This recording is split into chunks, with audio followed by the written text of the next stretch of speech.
بسم اللہ الرحمن الرحیم۔ السلام علیکم پیارے دوستو۔ آدم علیہ السلام نے فرمایا مجھ سے الگ ہو جاؤ، مجھے تمہارے ذریعے سے ہی مصیبت پہنچی تھی، مجھے میرے رب کے فرشتوں کے ساتھ رہنے دو۔ فرشتوں نے ان کی روح قبض کی، غسل دیا، کفن پہنایا، خوشبو لگائی، آپ علیہ السلام کی قبر کھودی اور لحد کی تیاری کی۔ پھر انہوں نے آدم علیہ السلام کی نماز جنازہ ادا کی، پھر انہیں قبر میں رکھ کر اوپر سے مٹی ڈال دی۔ پھر انہوں نے کہا اے آدم کے بیٹو، تمہارے لیے یہی طریقہ ہے۔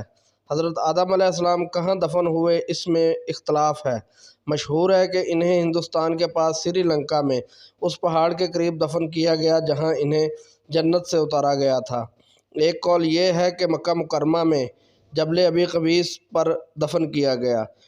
یہ بھی کہتے ہیں کہ حضرت نوح علیہ السلام نے طوفان کے موقع پر ان کی اور حضرت حوا کی میتوں کو ایک تابوت میں ڈال کر کشتی میں رکھ لیا تھا، پھر طوفان ختم ہونے کے بعد انہیں بیت المقدس میں دفن کر دیا۔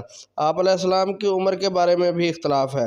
حضرت ابن عباس اور حضرت ابو ہریرہ رضی اللہ تعالیٰ عنہ کی روایات سے مرفوع حدیث ہے کہ لوح محفوظ میں ان کی عمر 1000 سال لکھی ہوئی تھی۔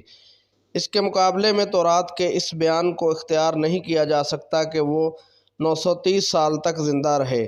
اہل کتاب کا یہ بیان ناقابل قبول ہے کیونکہ یہ اس صحیح بیان کے خلاف ہے جو نبی اکرم صلی اللہ علیہ وسلم سے ہم تک قابل اعتماد طریقے سے پہنچا۔ آخر میں تمام دوستوں سے گزارش ہے کہ ہماری ویڈیو پسند آئے تو ویڈیو کو لائک کریں، شیئر کریں، چینل کو سبسکرائب کریں اور بیل کے بٹن کو دبا دیں تاکہ ہر آنے والی نئی ویڈیو کا نوٹیفیکیشن آپ کو جلدی سے جلدی مل جائے۔